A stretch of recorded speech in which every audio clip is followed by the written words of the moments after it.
Mesdames, Messieurs, bonjour. Bienvenue à la revue des grandes unes de ce mercredi avec nos deux invités déjà en plateau, le mercredi de Idriss et Casimir. Allons d'abord en kiosque avant de retrouver nos invités sur ce plateau. On démarre donc par le quotidien La Nouvelle Expression qui met en sa une traitement du coronavirus. Monseigneur Samuel Cléda, officiellement reconnu, le mystérieux évêque métropolitain de Douala, sur qui repose désormais l'espoir du Cameroun et même du monde pour sauver les malades atteints de Covid-19, a été reçu hier par le Premier ministre camerounais sur très haute instruction du chef de l'État, Paul Biya. Le journal parle aussi de la reprise des cours, le casse-tête de la communauté éducative. Les syndicats des enseignants se déchirent sur la décision gouvernementale, une confusion qui n'est pas de nature à garantir une reprise sereine de cours, écrit le journal. 26 mai 90, quand le SDF naissait dans le sang, le ministre du Shadow Cabinet, Jean-Robert Wafo, constate malheureusement que 30 ans après, les raisons ayant conduit à sa création restent toujours d'actualité, écrit le journal. On finit donc avec le quotidien La Nouvelle Expression sur la page internationale qui parle d'Afrique du Sud. Cyril Ramaphosa, inquiet de la progression de la pandémie tout en annonçant l'assouplissement des mesures de confinement.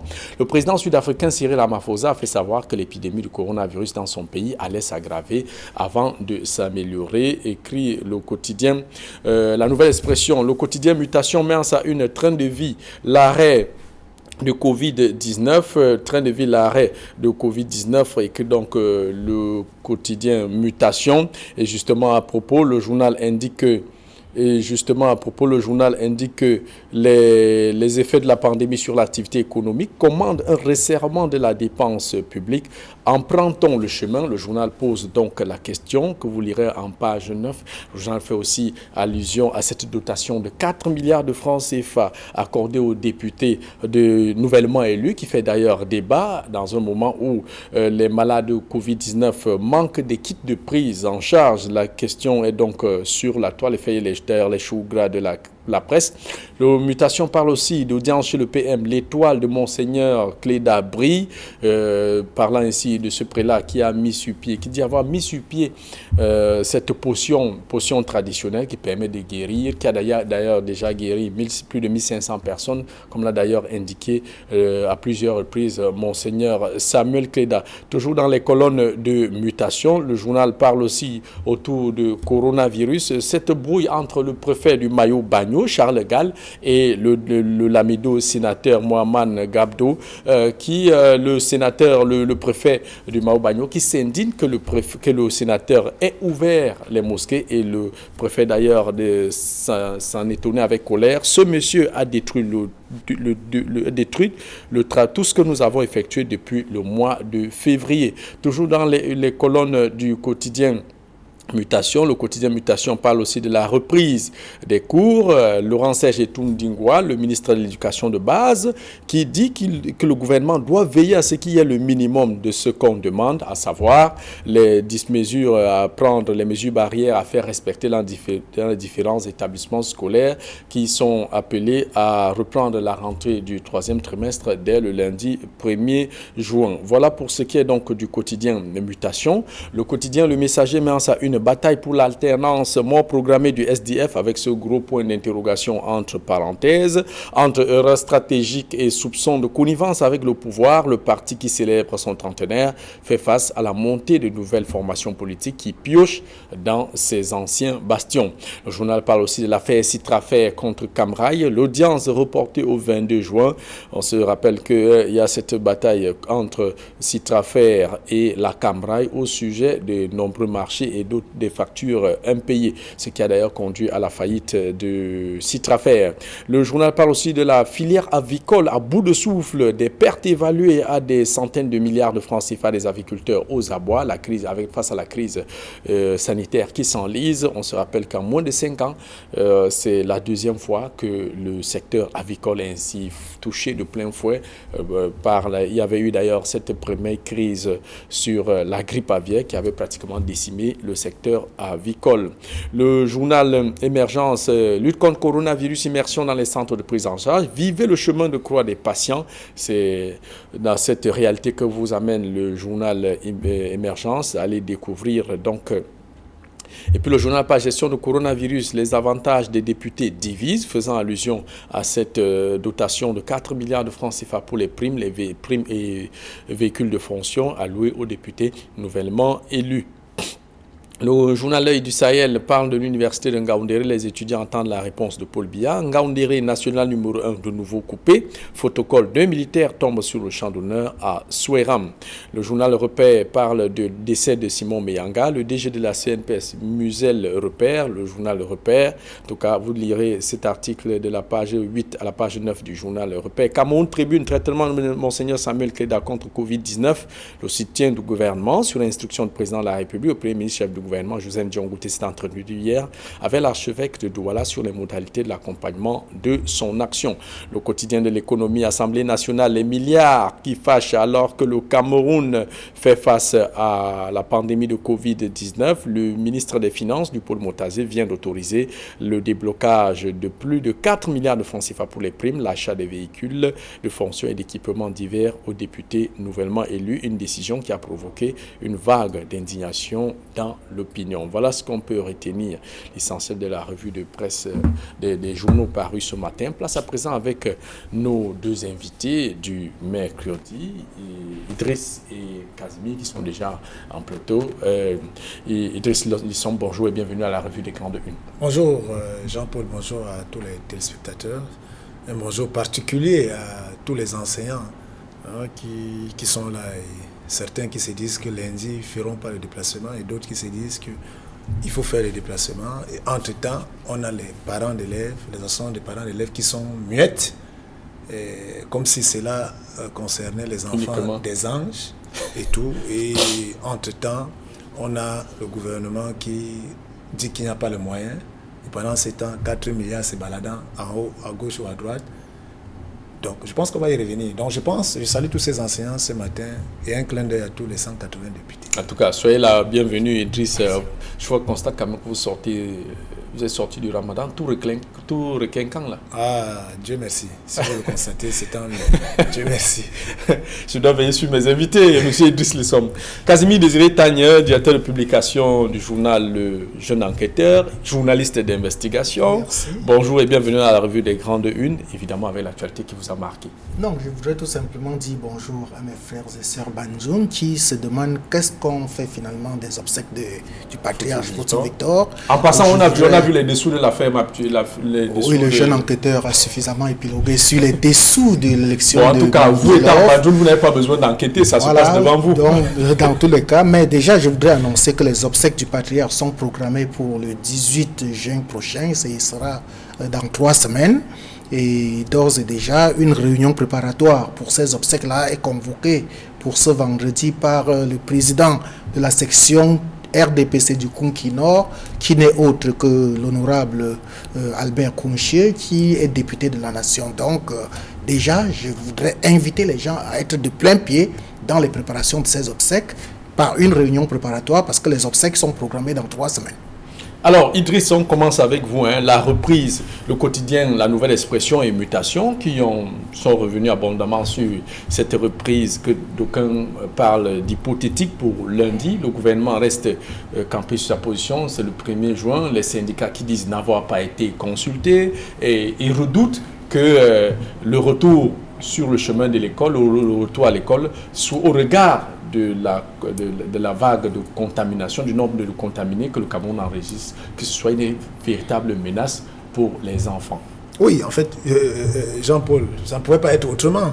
Regardez que nous sommes partis de un cas. La crainte, en tout cas, est-ce que la crainte des enseignants et certains parents d'élèves, c'est une crainte fondée? Mais malgré les assurances du gouvernement. Elle est fondée. Si le ministre de la Santé publique fait un tweet il y a un jour pour dire que la situation est gravissime.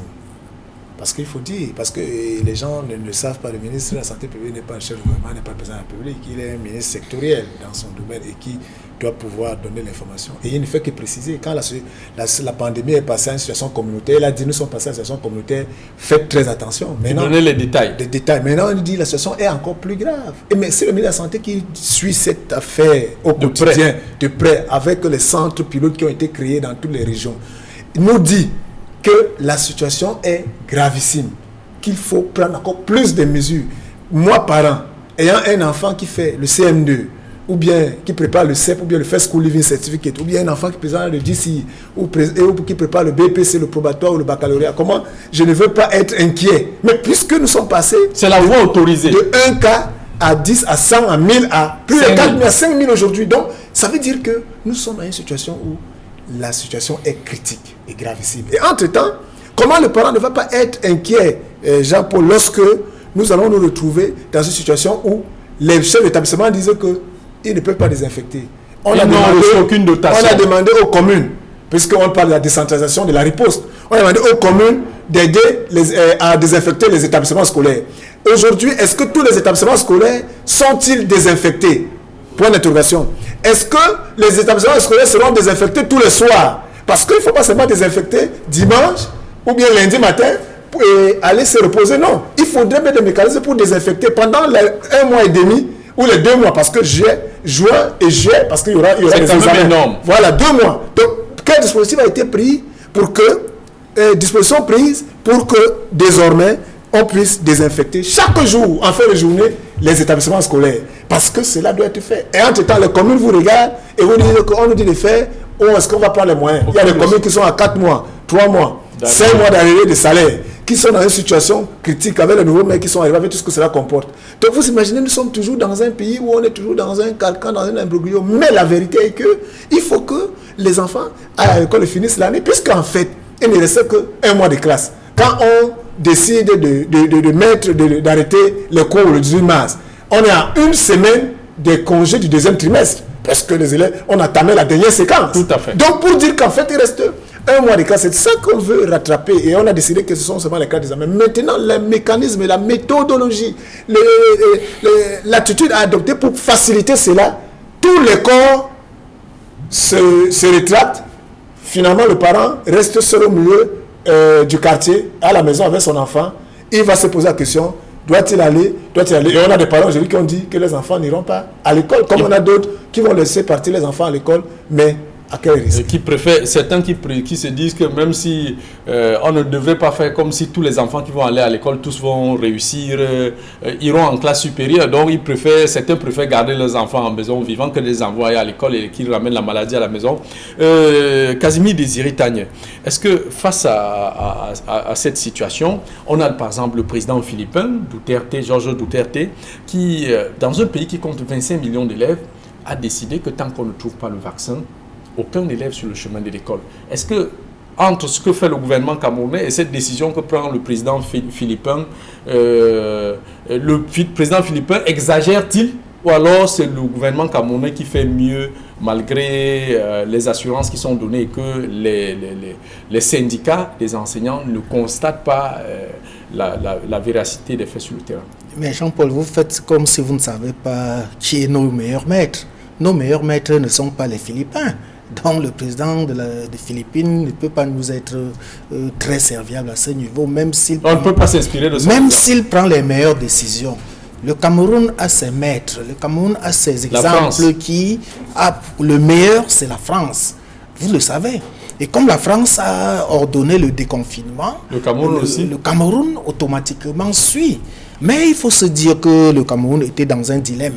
Le gouvernement camerounais était dans un dilemme que j'appellerais même le dilemme cornélien, entre ordonner la reprise des cours au risque de faire contaminer les enfants et décréter l'année blanche. Et alors, avec les examens officiels qui ne devaient pas se tenir. C'était ça le débat. Est-ce que décréter une année blanche serait plus lourd de conséquences que de prendre le risque d'envoyer les enfants à l'école? S'il faut prendre le risque de renvoyer les enfants à l'école, il faut des mesures d'accompagnement. Et là, je salue la démarche du syndicat des enseignants qui a demandé un certain nombre de mesures. Et je peux vous dire que ces mesures sont en train d'être déroulées. Le gouvernement est dans la mesure de masques pour tous les l'essentiel, c'est des choses qui peuvent se faire. Les infections. Et même si le gouvernement ne peut pas le faire, il y a même 3 autres catégories d'organismes qui peuvent le faire. La mairie peut le faire. L'administration des établissements peut le faire. L'association des parents d'élèves peut le faire. Pourquoi est-ce qu'on doit toujours attendre que ce soit le gouvernement? Le gouvernement se trouve encore dans un dilemme. Est-ce que au début... La grosse partie des ressources des mairies viennent aussi du gouvernement. Non, mais les mairies doivent... Il y a des dépenses de souveraineté que les mairies ont dans leur caisse. Il y a des dépenses de souveraineté. Il y a même des faits, comment est-ce qu'on dit, ce qui arrive sans qu'on ait prévu. Donc, des imprévus. Et la majorité des mairies a une caisse pour gérer des imprévus. En dehors de cela, il faudrait que ça serve de leçon, non seulement aux associations des parents d'élèves, qu'ils sachent que ces associations-là sachent que ces imprévus-là peuvent arriver et elles seront les associations obligées de gérer. Ça doit être un exemple de cas qui peut survenir. Vous croyez que si en plein établissement, en pleine année scolaire, le vent passe et emporte une toiture, on doit carrément arrêter? Il faudrait donc qu'on sache que cette pandémie-là est comme un cas de force majeure qui est arrivé et qu'il va falloir gérer. Dans tous les cas, pour sortir peut-être la question, je vous poserai la question peut-être après. Idriss, il y a quand même cette brouille entre le préfet du Mayo-Bagno et le Lamido, Mahaman Gabdo Yaya. Le préfet s'indigne en toute colère que le Lamido ait ouvert les portes des mosquées. Est-ce que c'est ce genre d'attitude quand on voit un préfet sans avoir été consulté? Est-ce que c'est pas aussi ça qui contribue à donner l'impression aux parents que cette affaire n'est pas aussi bien gérée comme on pouvait le croire?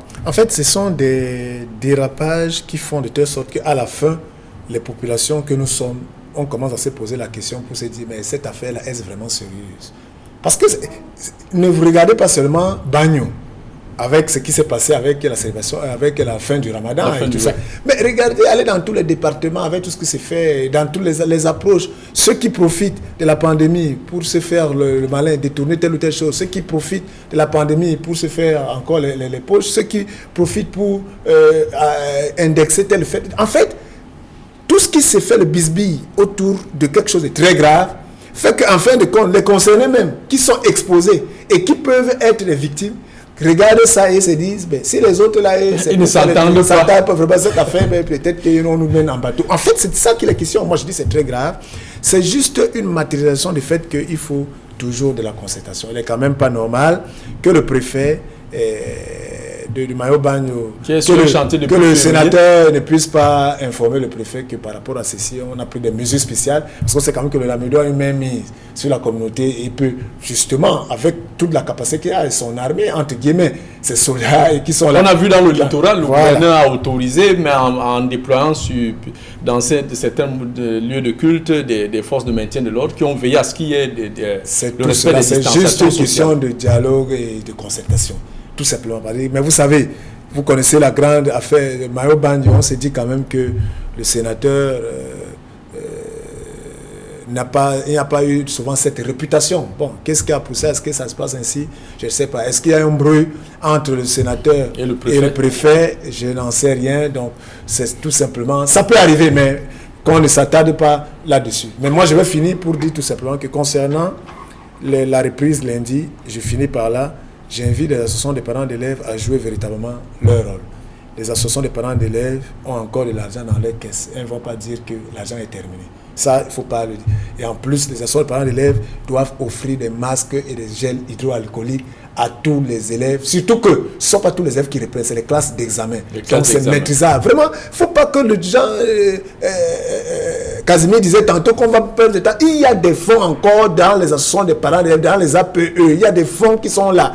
Parce qu'il ne faut pas profiter d'une année à 6 mois pour venir, pour après, les membres du bureau vont se partager l'argent avec le proviseur. Je dis qu'il faut qu'on arrête ce genre de choses. Ça, c'est le deux que les députés qui ont reçu quand même les frais par rapport à les micro-projets aident aussi les communes et les établissements scolaires à pouvoir gérer cette reprise de 2 mois de classe. Vraiment, si les 2 millions qui sont donnés par an pour les véhicules, pour cette année, oui. Parce qu'on n'a pas un pour cette année, les députés, les 180, donc 2 millions fois 180, ça fait 360 millions. Chacun, dans son département, met un peu la patte, ça sera que de l'empathie des députés. On a 360 communes, ce qui pourrait aller au moins 5 millions par commune. Ça peut se gérer. Casimir Désiré Tagne, au-delà de cet appel d'Idriss pour l'association des parents d'élèves et des enseignants à sortir l'argent des caisses, même si ça sera insuffisant. Dans tous les cas, au-delà de la communauté éducative, il y a des malades de Covid-19. Les kits de prise en charge font énormément défaut. Des blocages de 4 milliards de francs CFA qui enflamment la toile. Est-ce qu'il y avait-il une autre manière de gérer cette affaire? Il y avait une autre manière. Pour éviter que ça Oui, Jean-Paul, il y avait une autre manière. Il faut déjà dire que ce que les Camerounais ne savent pas, c'est que c'est une pratique normale et habituelle. Tout à fait. En chaque début de législature, en chaque début de mandat des députés ou des sénateurs, on débloque toujours ce qu'on appelle crédit automobile, qu'on alloue à l'ensemble des députés ou des sénateurs. Si vous vous référez à ce qui est fait cette année, c'est 4 milliards 100 et poussières de millions qui seront débloqués, qui ont été ordonnés par le ministre des Finances pour servir, ce qui revient à dire que chaque député aura environ 22 à 23 millions de francs CFA pour son crédit automobile. Mais ce que le ministre a oublié, ou alors ce que l'Assemblée nationale oublie, c'est que nous sommes dans un contexte difficile avec cette pandémie, avec la Covid-19 qui continue à sévir. Alors, est-ce qu'il y avait urgence à sortir cet argent-là maintenant? Est-ce que cet argent ne pouvait pas être utilisé pour combattre même cette pandémie-là, pour acheter même vous vous rendez compte que dans tout le Cameroun, on a à peine 40 respirateurs dans tout un pays. Alors cet argent ne pouvait pas être utilisé. Je connais des malades qui sont morts tout simplement parce qu'il a manqué de respirateurs. Tout simplement. Parce qu'il n'y en a pas. Et on décide de débloquer l'argent pour acheter les véhicules. Pour le confort de vie alors qu'il y a des véhicules. Je vais vous dire qu'aucun député n'est en manque de véhicules. Aucun. Tous ont au moins 1, 2, voire même 3. Et c'est là où je voudrais apprécier... Même les nouveaux élus? Tous. Je voudrais apprécier l'attitude d'un député du PCRN, l'honorable Nouran Faustine, qui a décidé que sa dotation va l'aider parce qu'elle a déjà des véhicules. Elle a même dit qu'elle a 2 grosses ponts, 2 grosses cylindrées, 2 véhicules et un troisième ne lui servira à rien. Troisième ne lui servira à rien, qu'elle va mettre cette dotation-là pour acheter, pour renforcer la lutte contre cette pandémie-là. Mais il y a combien de députés comme elle qui prend cette décision? Nous aurons cru. Ils pouvaient même mettre au moins la moitié. Nous aurons cru que même seulement les députés de Cabral, parce que Cabral Libi lui-même est député, et Cabral Libi a pour son parti 5 députés. Nous aurons cru qu'au moins les députés de Cabral Libi, du PCRN, pouvaient se décider et que ça pouvait contaminer les autres députés. Mais il n'en est rien.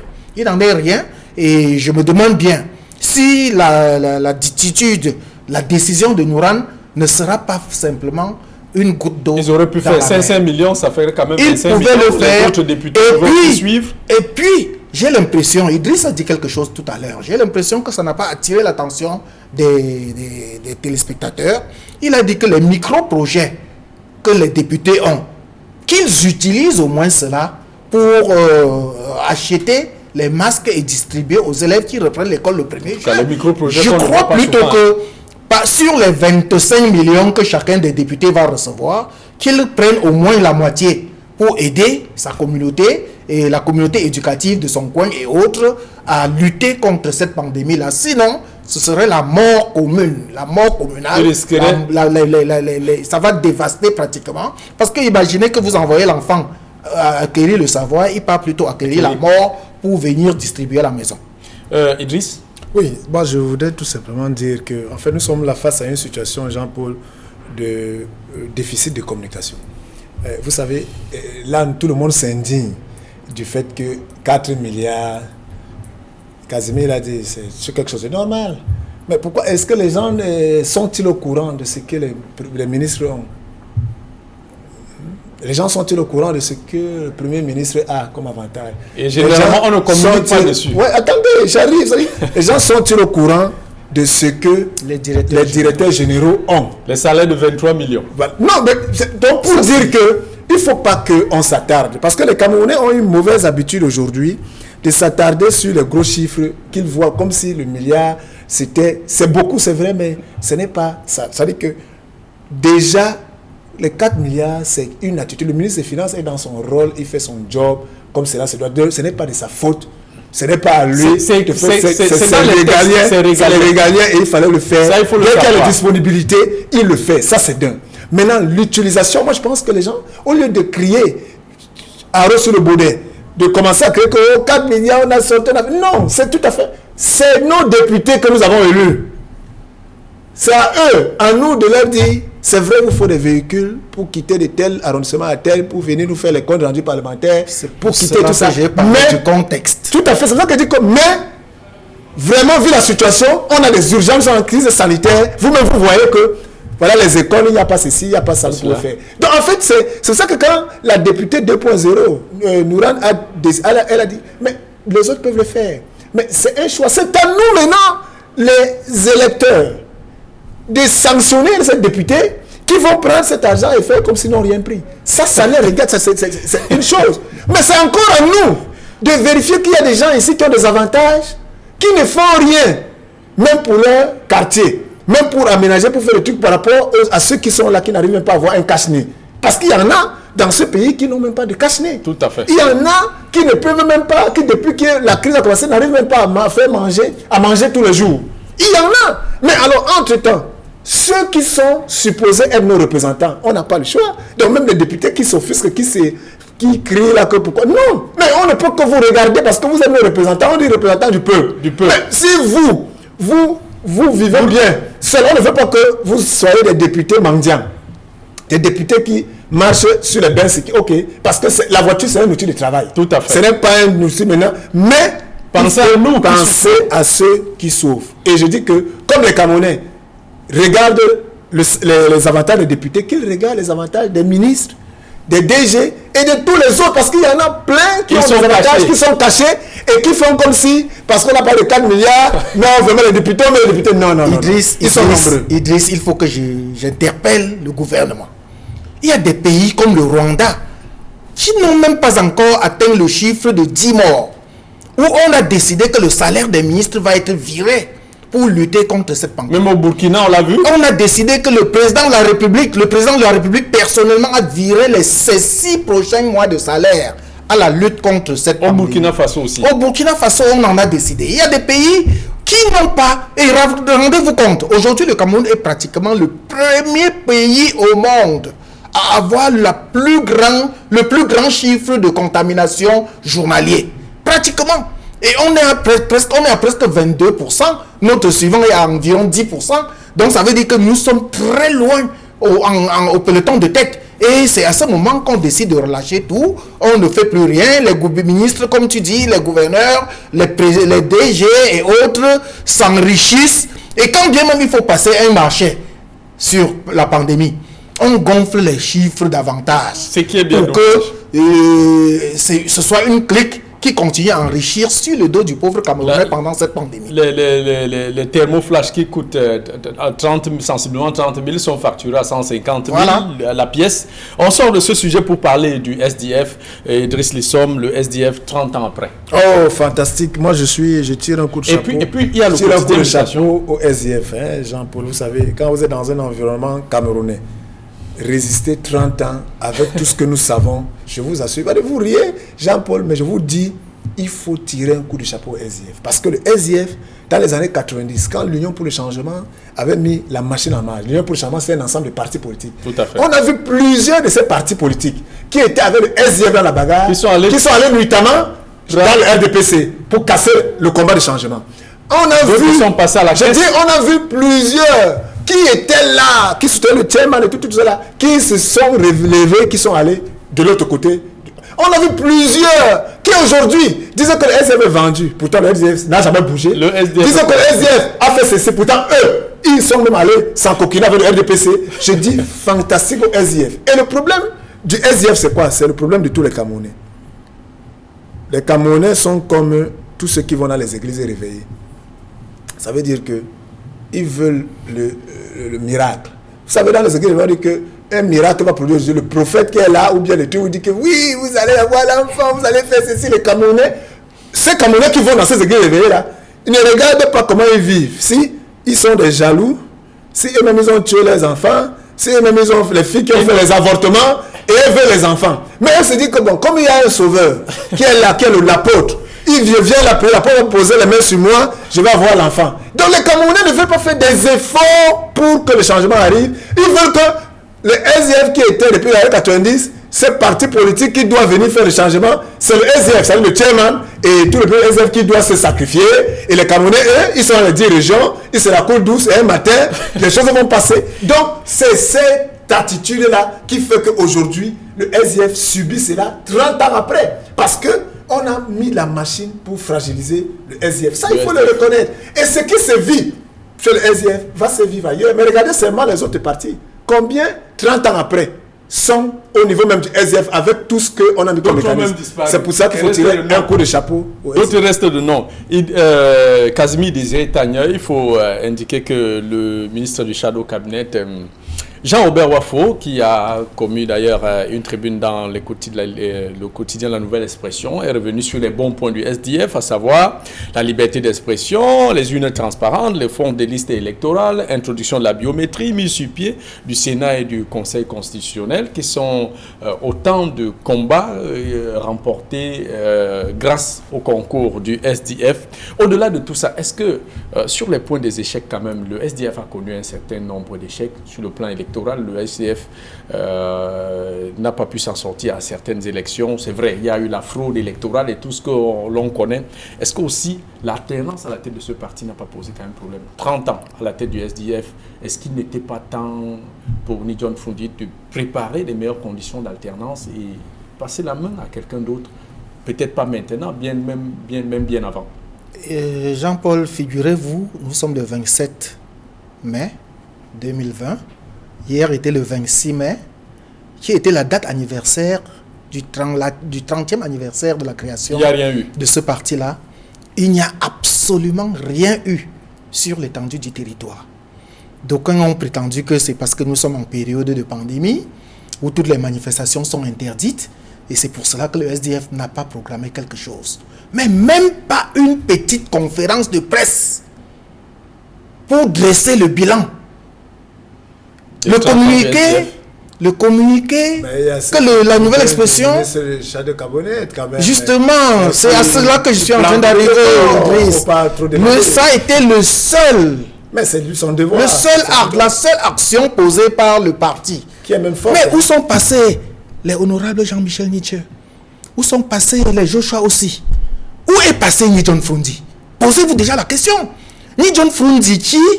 Vous êtes en train de le dire, Jean-Paul, qu'il y a eu sûrement un problème d'alternance. Mais Ni John Fundi a fait semblant de passer la main pendant l'élection présidentielle. À Joshua aussi, qui était le candidat du SDF. Mais figurez-vous, dites-moi où est-ce que vous avez vu John Fundi sur le terrain de la campagne électorale? Mais il n'est pas fatigué. Il est fatigué et il ne peut pas passer la main. Et vous critiquez le parti au pouvoir parce que Paul Biya est là depuis 37 ans. Et vous lui demandez de passer la main, alors que vous-même, dans vos formations politiques, vous ne voulez pas passer la main. Voilà la triste réalité du Cameroun. Je dis, c'est la mort lente du SDF. Donc le SDF est passé de la première formation politique de l'opposition à la 4e formation au jour d'aujourd'hui, avec 5 maigres députés. Alors qu'il y a longtemps, le SDF avait 15 députés, avant le SDF avait 45 députés, et ainsi de suite. Le SDF n'a pratiquement plus rien. Et ça devrait, je voudrais attirer l'attention de ce parti, pour que ce parti rentre dans son introspection, pour se demander qu'est-ce qui s'est passé, et se regarder dans le miroir et trouver les solutions pour rebondir. Casimir Désiré Tagna, peut-être c'est pour ça qu'ils ont fait dans ce retrait tactique pour essayer de... Mais ils doivent le faire savoir. Nous sommes arrivés, et eux aussi, ils ont un déficit de communication. Nous sommes arrivés au terme de cette édition. Je m'en excuse. Merci à Idriss Lissom. Merci à Casimir Désiré Tagna. La pensée du jour, celui qui veut sa santé, veut la santé, elle doit être maître de sa soif. Qui veut la santé doit être maître de sa soif. Madame, monsieur, c'était tout pour cette édition de la Revue des Grandes Unes. Rendez-vous demain pour une autre édition.